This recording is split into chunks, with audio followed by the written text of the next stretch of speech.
Welcome back, everybody. Welcome back to the canyon. Welcome back to what is, I guess, I mean, you'll see. It's like a second Ghost Ride, but it's not really. It came from the live stream, four-wheel steer buggy. It was really, really fast. So there's no problem that can't be solved by money. So we threw some money at it. So this is mostly what it's going to look like, minus like color choices. I think the tires did well. I think the inserts did well. Am I committed to the wheels? Yes and no. Are we going to paint these or dye them or do something to the panels? Absolutely. Would I prefer a different color shock? Yes. Do I have another application for these shocks? Absolutely not. They've been sitting in a drawer after they were built for Wolverine. They've been sitting in there for months. I don't have a lot of use for 115s. They fit perfectly. They appear to be sprung almost just about right. And why I said that this is technically like a Ghost Ride is all of these panels have to be screwed on from the inside. So you need to disassemble the whole thing to put these on. So they're going to get, like I said, dyed, painted, something that is cooperative with whatever theme we have going on here. So what we need to do is we need to do some numbers here. We got to start with numbers. We had this guy, and then we swapped it out for this guy, which are the exact same thing on the inside. They are the exact same thing. Only one is much larger on the housing. It's just different approaches for the same thing. Inside of each one, there's a gear here and a gear, and this shaft has a single gear. This shaft has a hat gear, which has two gears attached together. Both of them have an 8 and a 24. So inside there, I'm sorry, an 8 and a 24, and this is a 27. That's important for this conversation. Because what that means is you run an 8-tooth pinion for it, and it turns a 24. That's 3 to 1. And then there's an 8-tooth on the hat gear, which turns a 27, which is 3.575 to 1. You multiply those together, you get 10.125 to 1 output from both on an 8-tooth pinion. So it was the same. The difference was when I installed this one, it had an 8-tooth pinion, and if you'll recall, the pinion itself like stripped out. So this guy was running a 9-tooth pinion. So that resulted in a 27.7 to 1 final on an 1850 kV motor, which means so I did what I promised I would, and I went on Amazon and I looked up gearboxes with more gear reduction. I wanted the most gear reduction possible. So this one is a direct copy of the NOD 2, which stands for no overdrive, I'm to understand. It is very small. It is very light. It has an adapter plate and a spacer under it. It sits so low that the motor was down inside where the link is. This thing, the motor used to almost touch the plate with the electronics, and now there's, with multiple spacers, there's 5 or 6 millimeters between the motor and the plate. So it moved everything way down. Also, the 1850 has been removed in place of I think it's a Glowback. It's a Glowback 1450. So we dropped 400 kV. Keep that in mind. And that gearbox, fake NOD 2, 48 pitch on the inside. So I'm running a 12-tooth pinion because finding a 48 pitch smaller than a 12-tooth in 3mm bore is difficult. They are very few and very far between. So it's running a 12, which feeds a 44. 1244 is 3.66 to 1. And then the output is a 10-tooth turning a 40-tooth. 10-tooth is really about the functionally smallest you can go on a pinion gear, and it still be round. Anything, I've said this before, I'm sure too many times, a 9-tooth pinion is not a circle, it's a nonagon, it's a 9-sided object. So 10 is about as small as you can go. This thing is crazy quiet. 10 feeding a 40, which is 4 to 1. You multiply 3.66 to 1 by 4 to 1, you get 14.6666666666, infinitely repeating, aka 14.67 to 1. So we went from 10.125 to 14.67, which is 40% more gear reduction. And then we dropped KV 400 KV, and guess what we have now? We have a thing called manageable speed. And why did we need to do this? We're burying the lead, everybody. We're burying the lead. These are MST axles from the CFXW, and I was committed to staying with these axles.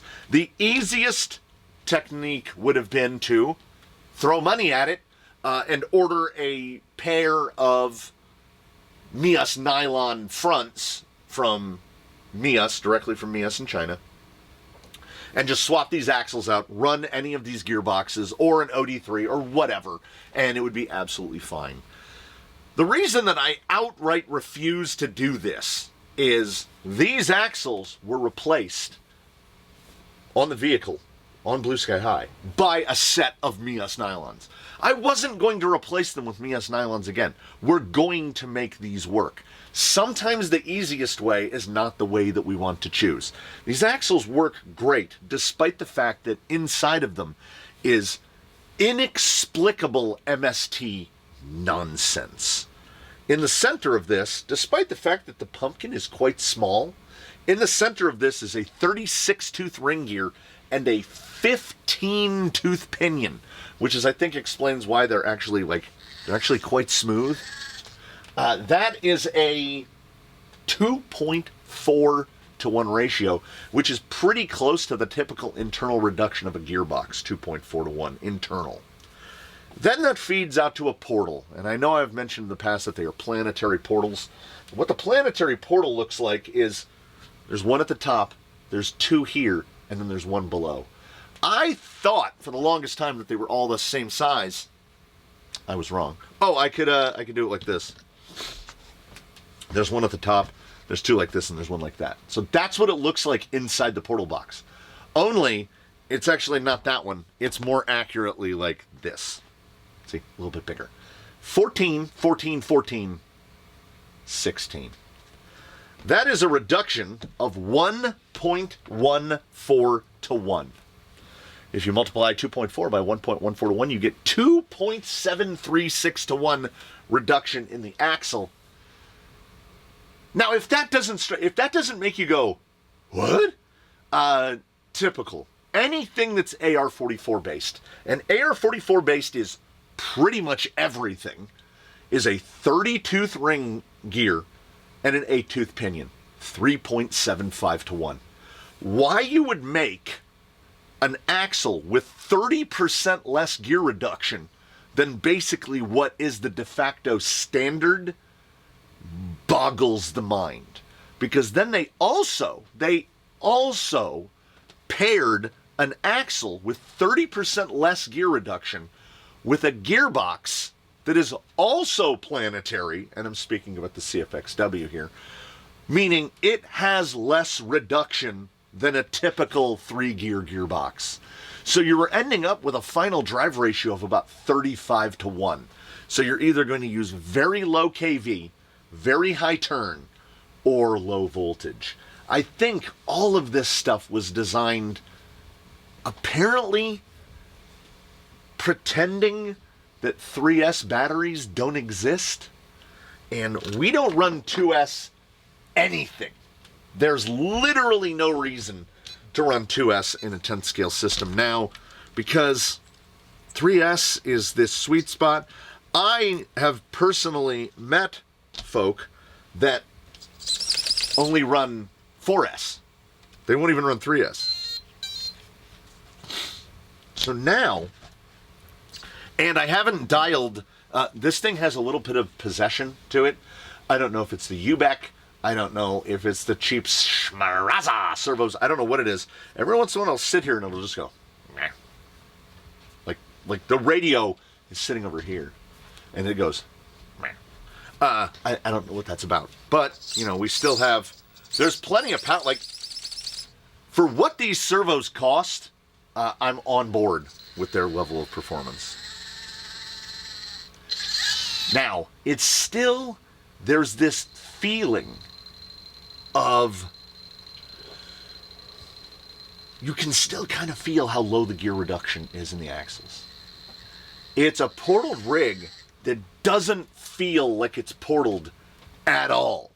because all of the reduction is going placed right here in the middle. It's like a TRX4 inverted. This is Bizarro TRX4. All reduction here, no reduction here. Obviously, TRX4 portal, the opposite of that. But like I said, it doesn't even really get the super whine. Okay, now I want you to listen close. You hear like a, like it's sending Morse code? Right there. You know what the Morse code is? It's the axles, like, moving this mass. That's the lash in the total, the net in the system. See how we can do this? Because every time we have a point of interface, every time you have a gear touching another gear, watch, slow-mo guys, Gav went deep inside a watch with this slow-motion microscope, watching the teeth go bang, bang, bang, bang, bang, bang, bang into each other at like 1,000 frames per second. Imagine that happening because there's a gear into two gears, into a gear, into a gear, into another gear, comes into here. There's a gear, a gear, a gear, a gear. Then you have the slack in the universals. You get the slack in the CVDs, and you get this. So when you power it up, you get...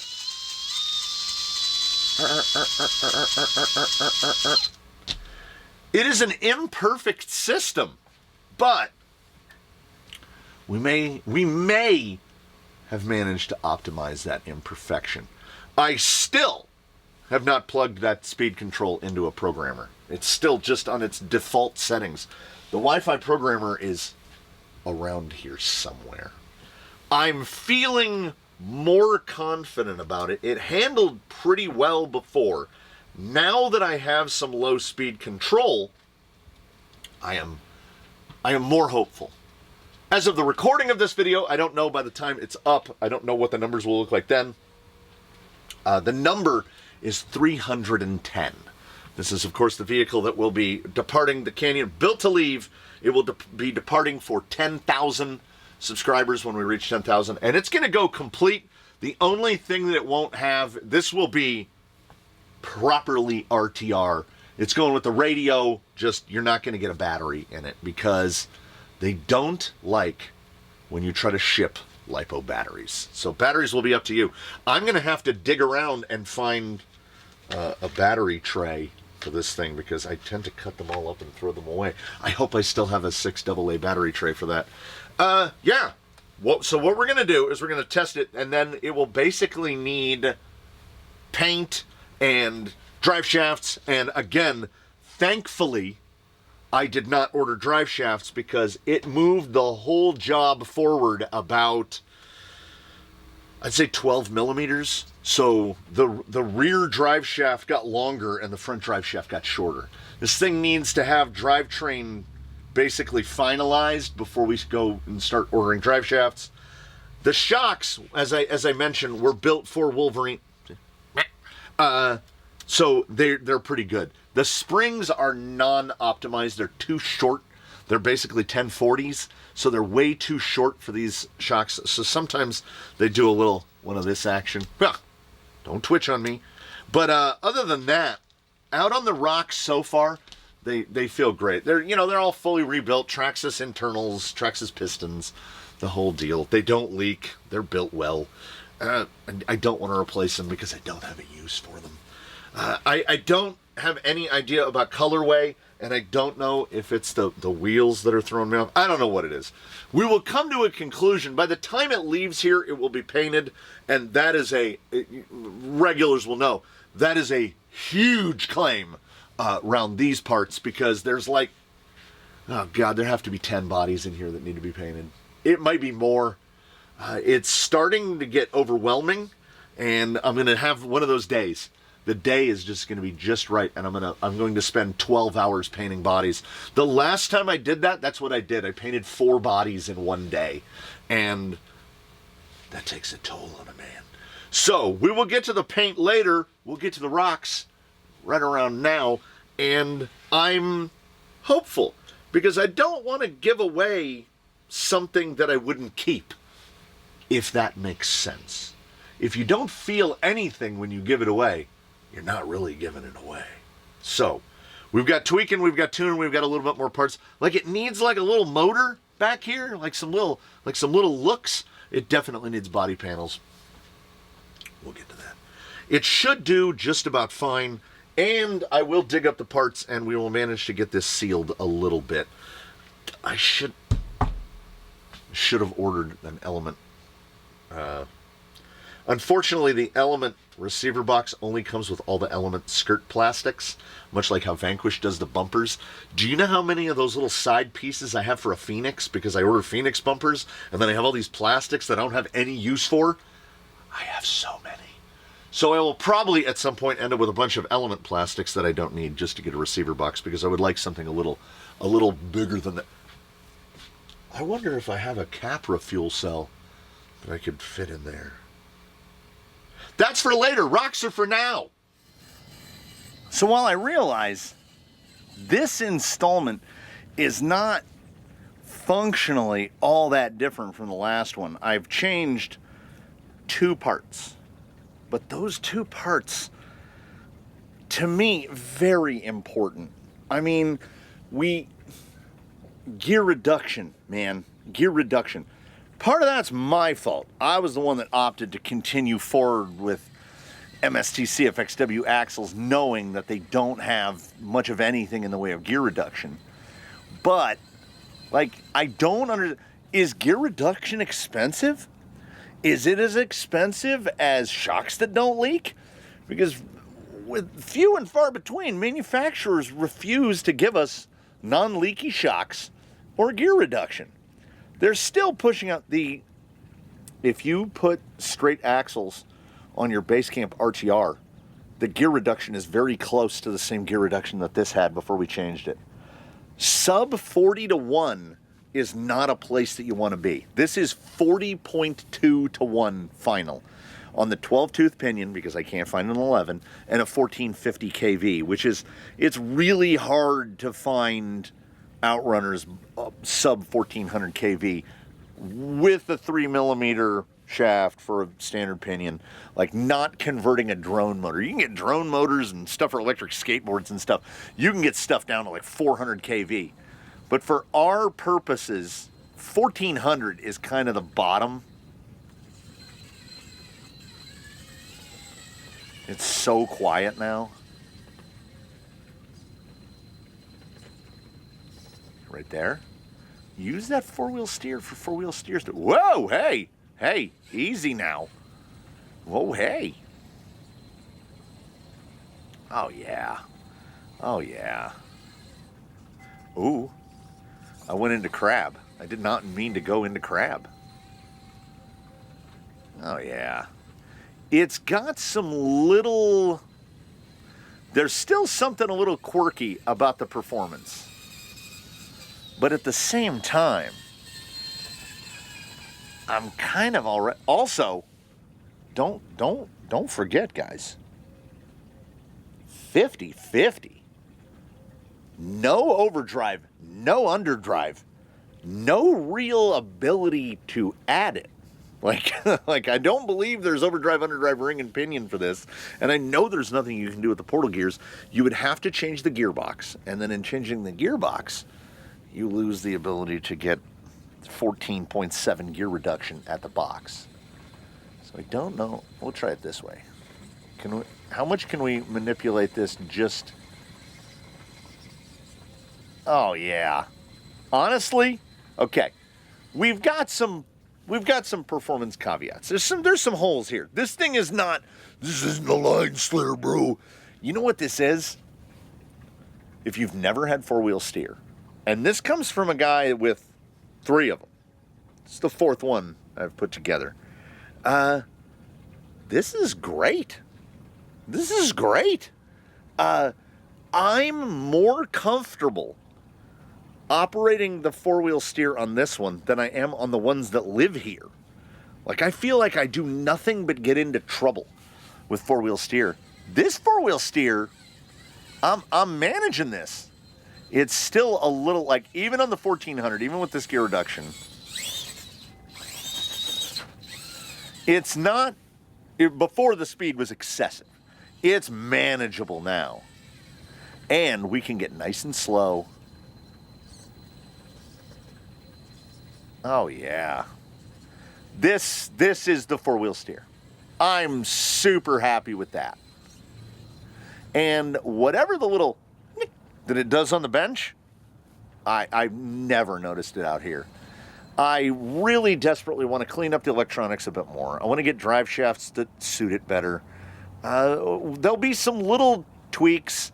I would love to be able. Let me look at it real close. I need to come over here out of frame here for a second. I was looking at MST's decisions and actively second guessing them. I was like, the servo is either 5 millimeters too far forward or 5 millimeters too far back, because the horn puts the drag link at that angle, right? I like that drag link to be parallel with the plane of the axle. But the way the upper link mounts are, if you move the servo back, they would be interfering with the links. And if you moved it forward, something else happens. It's too far forward. Then it's too far forward. So the servo is where it is because it has to be where it is. So we just, it doesn't negatively impact performance to have that angle. Yeah, these 45 kg guys, that was, let me see if I can capture it again. I love when we get it's even, so the light, it's throwing the laser pattern down. I don't know, I hope the camera picks it up. I don't think it does. That light pattern is pink.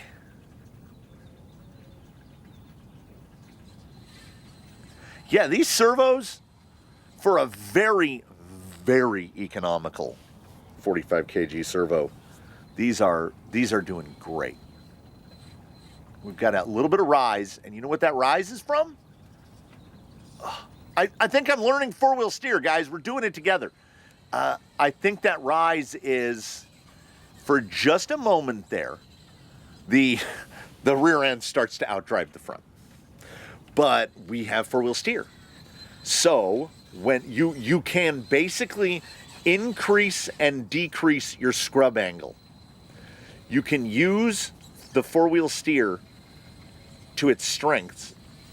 All right, I'm not kidding. This is not horn tooting. Here's what this is. Four-wheel steer is more useful on this than it is on RoboKitty, Zoidberg, and Blue Sky High. Like, all of them, I think I built too much forward drive into them. I need to start rethinking things. I'm not kidding.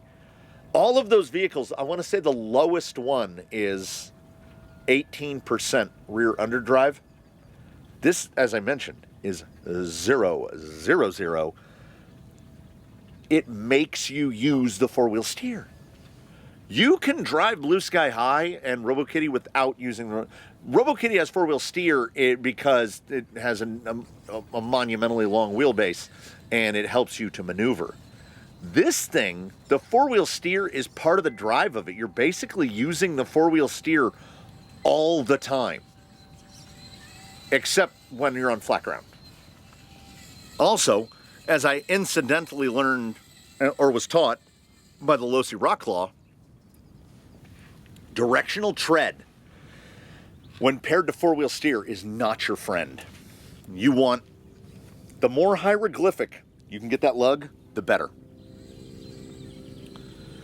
I think I hear the approaching of a helicopter. Okay, we're getting that front. That front's got a little bit too much rise. And see how we're scrubbing? So this is where we want crab. Look at that crab. Look at, embrace the crab. Oh, I hadn't even checked drag brake. That's pretty good. Oh, he's going straight over. Straight. Dead over top. Here we go.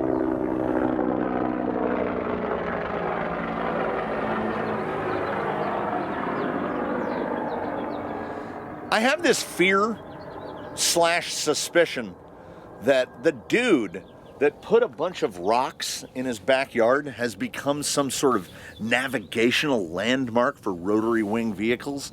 Because I kid you not, they fly direct. He flew directly over my head. Not even off to the side a little. Ooh, little more crab. Oh, and then, okay, we're getting too much. So we take that scrub angle back. Swing it around. Oh, this guy's fun. Guys, I'm not saying that I've cracked it. I'm saying that me and four-wheel steer, we might not be mortal enemies anymore. I might be figuring this out.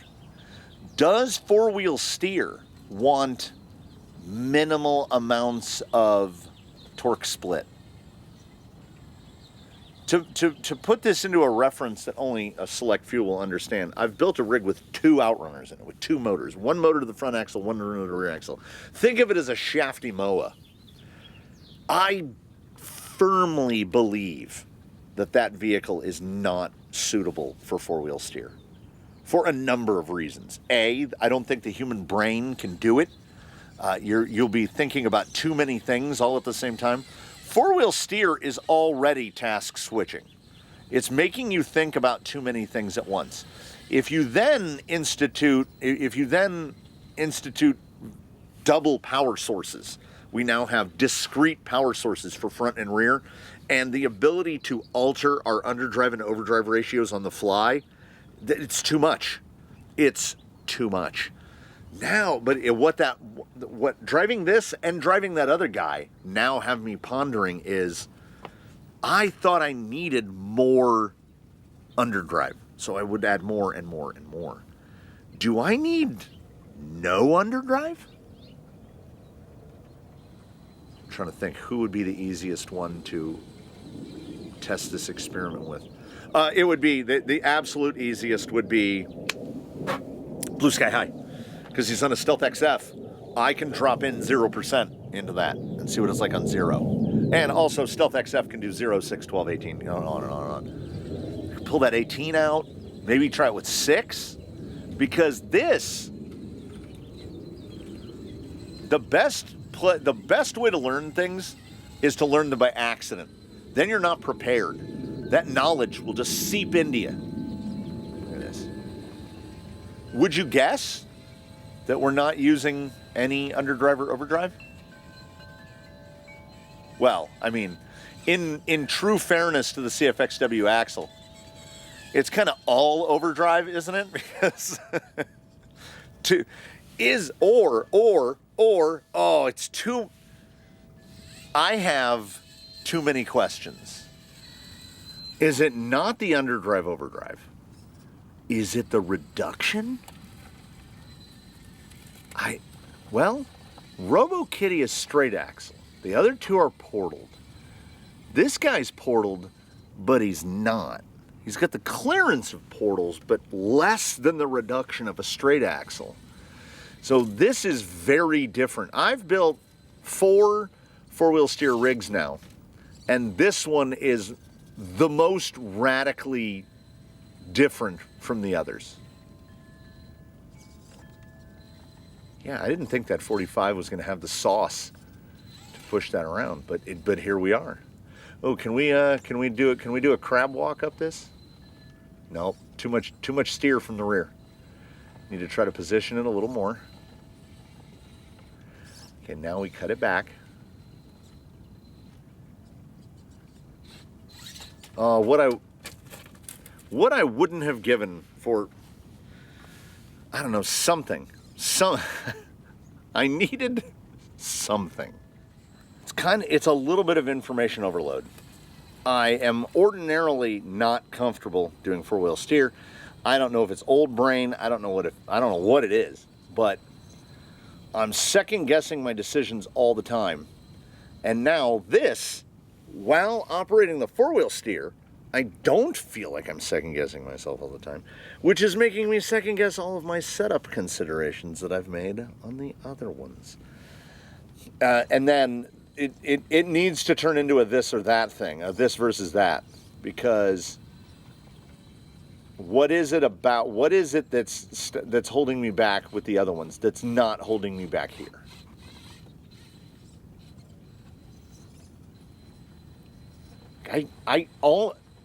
This is rare. I almost feel like I know what I'm doing, you know? I used all of my four-wheel steer capability to get through that little bit right there. And then I stop and I think back and I go, those are just hair buns. These are Proline M2 hammers with hair buns in them, and they're doing. I'm not thinking about the tire at all. As a matter of fact, I'm not really thinking about the rig at all. It's absolutely doing the thing. When the suspension, when the geometry comes around and gets a little weird, it's so manageable. It's happened, by the way. I don't know if you could hear the twinkle in my mind.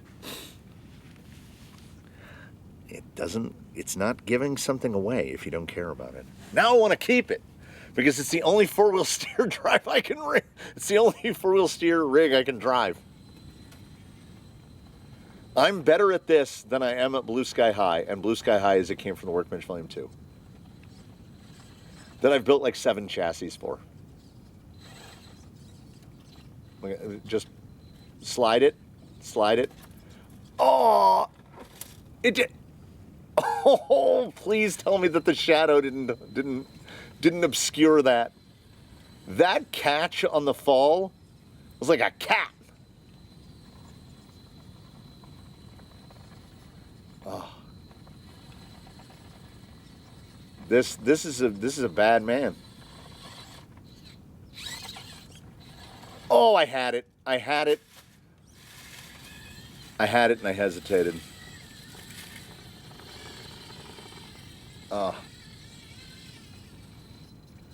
We've learned something. I'm at a loss for words. What a difference. 10.125 to 1, 1800 kV, borderline undrivable. 14.67 to 1, 1450 kV. An absolute delight. I am enjoying the four-wheel steer experience like never before.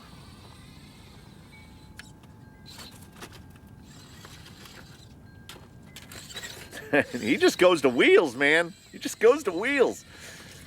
Ordinarily, I'm on the lid, and I have to give up. I have to keep getting up all the time. I got day dazzled. I got blinded. The sun hit right into the barrel of that front wheel. They're very sparkly. Ooh. Yeah, you go up in gear reduction that much. It's noticeable in every aspect. Like, when it starts to get out of shape and starts to tip, it's so easy to catch. Oh, this is good. You know what I'm gonna do? I'm gonna stop. I'm gonna stop right now. You know why? Here's why we're gonna stop. Because I don't want the other shoe to drop. I don't want it to go bad on me. I want to end on the note where I feel blissfully gleeful about the transformation of this with the simple introduction of lower KV and some gear reduction. So the next time you see it, we'll have it tuned and refined. We'll have matching drive shafts. I'll have figured out what to do with those body panels. I will dig up that Capra fuel cell, because I seem to remember that being hollow. You could put electronics in it. We might get the receiver and all the wires shoved in that. I don't know what's going to happen in the meantime. I just know that today, this thing did so good. It did so good. Something old, something new, but nothing blue. Like, just good, you know? I had to get up one time, and the reason I had to get up was the BTA link on the rear axle, which is actually a front of the axle link, because I basically converted them to element style. It had flipped around and it was under the pumpkin. So it was making the rear steering act kind of weird, because it was the tie rod was hitting physically hitting the axle. So we just flipped it around, and here we go. So as I said, 300, what did I say, 310? We're 310 away. I will be sad to see it go. Because it's just real good. It's just real good. We'll get it refined, we'll get it cleaned up, we'll get it painted. You'll see it then, and then one of y'all's will see it in your very own hands.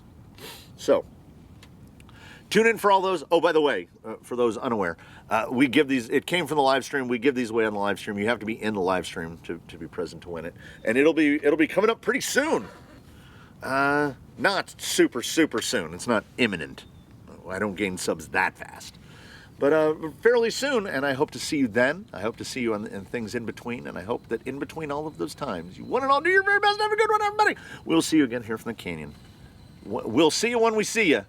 Can we do a little bit of this? Yeah. I'm not saying I cracked it, but I've figured it out a little. So maybe by the time I see you again, I'll have figured it out 2 or 3% more. So I will see you then.